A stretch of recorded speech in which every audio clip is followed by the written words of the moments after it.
حضرت جابر رضی اللہ تعالیٰ عنہ بیان کرتے ہیں، رسول اللہ صلی اللہ علیہ وآلہ وسلم نے فرمایا، مجھے 5 چیزیں عطا کی گئی ہیں جو مجھ سے پہلے کسی کو عطا نہیں کی گئیں۔ 1 مہینے کی مسافت سے رعب کے ذریعے میری مدد کی گئی ہے۔ تمام زمین میرے لیے سجدہ گاہ اور پاک بنا دی گئی ہے۔ میرے امتی کو جہاں بھی نماز کا وقت ہو جائے تو وہ وہیں نماز پڑھ لے۔ میرے لیے مال غنیمت حلال کر دیا گیا ہے، جبکہ مجھ سے پہلے وہ کسی کے لیے حلال نہیں تھا۔ مجھے شفاعت عطا کی گئی ہے، اور ہر نبی اپنی اپنی قوم کے لیے مبعوث کیا جاتا ہے، جبکہ مجھے عمومی طور پر تمام انسانوں کے لیے مبعوث کیا گیا ہے۔ حضرت ابو ہریرہ رضی اللہ تعالیٰ عنہ نبی صلی اللہ علیہ وآلہ وسلم سے روایت کرتے ہیں، آپ صلی اللہ علیہ وآلہ وسلم نے فرمایا، اللہ تعالیٰ سے میرے لیے وسیلہ طلب کرو۔ انہوں نے عرض کیا، اللہ کے رسول، وسیلہ کیا ہے؟ آپ صلی اللہ علیہ وآلہ وسلم نے فرمایا، جنت میں ایک اعلیٰ درجہ ہے، وہ صرف ایک ہی آدمی کو نصیب ہوگا، اور میں امید کرتا ہوں کہ وہ میں ہی ہوں گا۔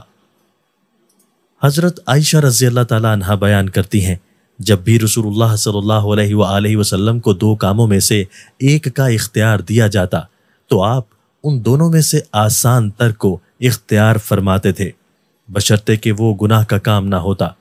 اگر اس میں گناہ ہوتا تو آپ سب سے زیادہ اس سے دور رہتے۔ رسول اللہ صلی اللہ علیہ وآلہ وسلم نے اپنی ذات کے متعلق کسی معاملے میں انتقام نہیں لیا۔ اگر اللہ کی حدود پامال کی جاتی تو آپ اس میں اللہ کی رضا کی خاطر انتقام لیا کرتے تھے۔ حضرت انس رضی اللہ تعالیٰ عنہ بیان کرتے ہیں، میں 8 برس کی عمر میں رسول اللہ صلی اللہ علیہ وآلہ وسلم کی خدمت کے لیے حاضر ہوا اور 10 سال آپ کی خدمت کی۔ آپ نے اس عرصے میں میرے ہاتھوں ہونے والے کسی نقصان پر مجھے ملامت نہیں کی۔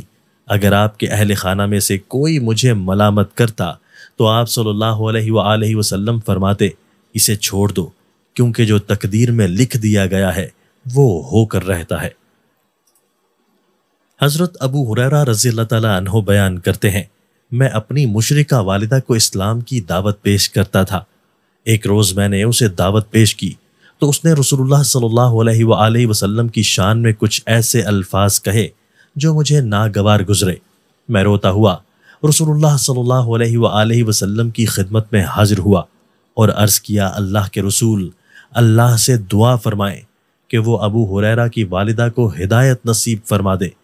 آپ صلی اللہ علیہ وآلہ وسلم نے فرمایا، اے اللہ، ابو ہریرہ کی والدہ کو ہدایت عطا فرما۔ میں نبی صلی اللہ علیہ وآلہ وسلم کی دعا پر خوش ہوتا ہوا وہاں سے چلا۔ جب میں دروازے پر پہنچا تو وہ بند تھا۔ میری والدہ نے میرے قدموں کی آہٹ سن کر فرمایا، ابو ہریرہ، اپنی جگہ پر ٹھہر جاؤ۔ میں نے پانی گرنے کی آواز سن لی تھی۔ انہوں نے غسل کیا، اپنی قمیص پہنی اور عجلت میں چادر بھی نہ لی اور دروازہ کھول کر فرمایا، ابو ہریرہ، میں گواہی دیتی ہوں کہ اللہ کے سوا کوئی معبود برحق نہیں، اور میں گواہی دیتی ہوں کہ محمد صلی اللہ علیہ وآلہ وسلم اس کے بندے اور اس کے رسول ہیں۔ میں خوشی کے آنسو بہاتا ہوا رسول اللہ صلی اللہ علیہ وآلہ وسلم کے پاس واپس آیا۔ آپ صلی اللہ علیہ وآلہ وسلم نے اللہ کا شکر ادا کیا اور دعائے خیر فرمائی۔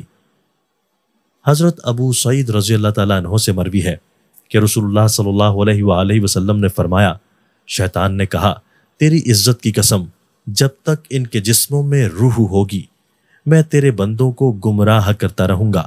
اللہ تبارک و تعالیٰ نے فرمایا، مجھے میری عزت و جلال کی قسم، جب تک یہ مجھ سے بخشش طلب کرتے رہیں گے میں انہیں معاف کرتا رہوں گا۔